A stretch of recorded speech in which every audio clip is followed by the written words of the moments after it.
Malam itu, angin berhembus dingin menembus kaca jendela rumah sakit tua yang sudah berusia puluhan tahun. Dindingnya penuh cat yang mengelupas, bau karbol bercampur lembab menusuk hidung siapapun yang melewati lorong. Lampu-lampu neon di langit-langit sesekali berkelip, menimbulkan bayangan aneh di sepanjang koridor.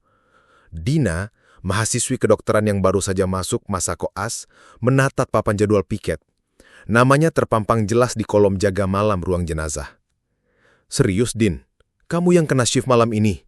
tanya Rika, sahabat sekaligus rekan koasnya. Dina mengangguk, berusaha tersenyum. "Iya, mau gimana lagi? Namaku udah ditulis. Lagian, cuma ruang jenazah kan, nggak bakal ada apa-apa." Kalimat itu ia ucapkan untuk menenangkan diri. Tapi jujur saja, sejak pertama kali mendengar cerita tentang ruang jenazah rumah sakit tua itu, Dina selalu merinding. Banyak yang bilang, jenazah di sana tidak pernah benar-benar diam. Malam itu, Dina ditemani 3 rekan lain, Rika, Aldi, dan Fajar. Mereka ditugaskan mencatat setiap prosedur otopsi yang dilakukan dokter forensik senior, Dr. Hardiman. Awalnya semua berjalan normal. Mereka hanya duduk dengan buku catatan di tangan, menuliskan instruksi sambil sesekali melirik tubuh yang terbujur kaku di atas meja baja. Namun, semakin malam, suasana semakin berat. Jam dinding menunjukkan pukul 11 malam ketika kejadian aneh pertama kali muncul. Tiba-tiba terdengar ketukan keras dari pintu besi ruang jenazah. Semua orang terdiam. Suara itu tidak pelan, seakan ada seseorang menendang pintu dari luar. Kalian dengar nggak?" bisik Dina dengan suara tercekat. Rika menelan ludah lalu mengangguk pelan. "Iya, kayak ada yang nendang." Aldi mencoba tertawa kaku. "Mungkin satpam." Namun Fajar menggeleng cepat. "Gak mungkin. Pintu belakang ruang jenazah biasanya dikunci dari dalam. Satpam gak punya akses." Mereka saling pandang. Tak satu pun berani mendekat. Suara itu berhenti, meninggalkan keheningan yang mencekam. Tapi beberapa detik kemudian, sesuatu yang lebih mengganggu muncul.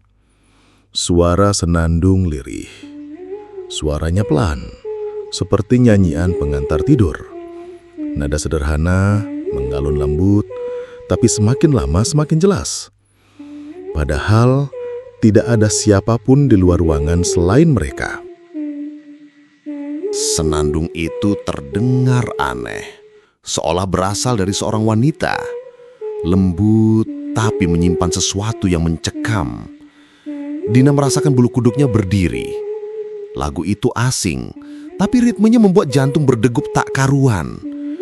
"Din, jangan-jangan itu bukan orang," bisik Rika sambil menggenggam tangannya. Dina menelan ludah, mencoba memberanikan diri. Ia melangkah ke arah pintu belakang. Setiap langkah terasa berat, seolah kakinya tertahan oleh ketakutan.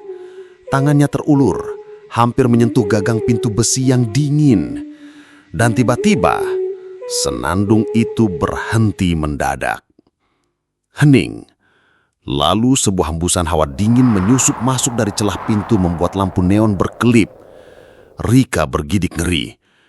Katanya, kalau ada suara kayak gitu di ruang jenazah, berarti akan ada jenazah baru yang masuk. Mereka semua terdiam. Kalimat itu menggantung di udara, membuat ruangan terasa semakin dingin. Keesokan paginya tebakan Rika terbukti benar. Sebuah ambulans datang membawa jenazah laki-laki korban kecelakaan. Tubuhnya penuh luka, wajahnya sulit dikenali. Dina merasakan dadanya sesak saat kantong mayat itu dibuka. Sejak jenazah itu masuk, kejadian aneh semakin sering terjadi. Saat Dr. Hardiman membuka kantong mayat, Dina melihat dengan jelas kepala jenazah itu perlahan menoleh ke arahnya, meski tubuhnya sama sekali tidak bergerak. Dina membeku, napasnya tercekat. Ia mencoba menutup mata, meyakinkan diri bahwa itu hanya ilusi. Tapi tiba-tiba, Fajar menjerit kencang. "Dok, kepalanya muter!" Suasana jadi kacau. Rika menutup mulut, Aldi mundur ke belakang, hampir jatuh. Namun Dr. Hardiman tetap tenang, seolah sudah terbiasa. "Jangan hiraukan, fokus pada otopsi," katanya dingin. Kata-katanya tidak membuat lega, justru semakin menambah misteri. Gangguan tidak berhenti di situ. Saat Aldi mengambil foto dokumentasi, ia mendadak pucat, lalu pingsan begitu saja. Kamera jatuh ke lantai, layarnya retak. Rika buru-buru memungut kamera itu, dan apa yang ia lihat membuatnya berteriak. Dalam foto terakhir, wajah jenazah memang terekam, tapi di baliknya ada bayangan wajah lain.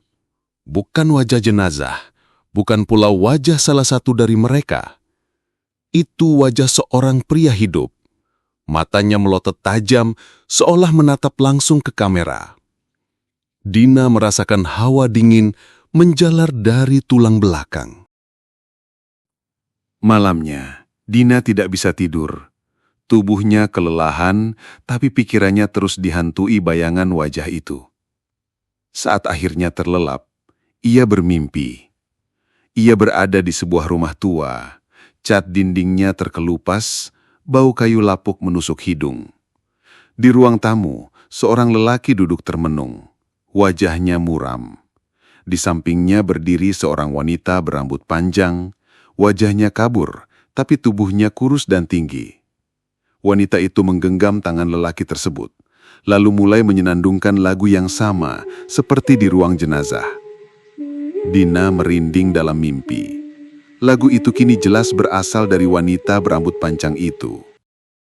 Dina terbangun dengan tubuh lemas.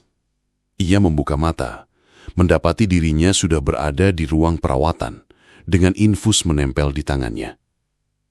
Rika duduk di sampingnya. Wajahnya pucat. "Din, kamu tadi pingsan pas otopsi berlangsung, dan ada sesuatu." "Apa?" Suara Dina nyaris tak terdengar. Rika menelan ludah. Tubuh jenazah itu mengeluarkan suara, senandung, sama persis kayak semalam. Dina membeku. Itu berarti suara itu bukan sekadar mimpi. Sejak malam itu, Dina tidak pernah lagi berani berjaga di ruang jenazah. Namun, teror tidak berhenti. Kadang saat ia sendirian, terutama di kamar kosnya yang sepi, suara itu kembali terdengar. Lembut, lirih, seolah berasal dari sudut ruangan yang paling gelap. Senandung itu kini terasa berbeda, seolah menyebut namanya. Dina, Dina. Dina menangis dalam diam, menutup telinganya dengan bantal, tapi suara itu tetap ada, semakin lama semakin dekat. Hari-hari berikutnya, Dina selalu dihantui. Wajah lelaki dalam mimpi itu semakin jelas.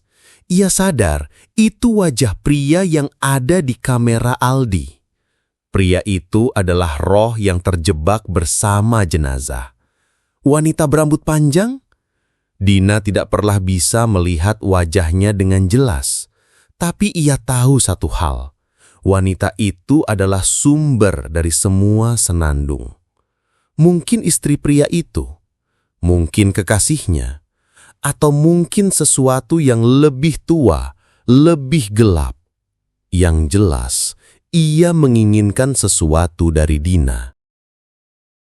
Waktu berlalu, tapi teror tidak pernah benar-benar hilang.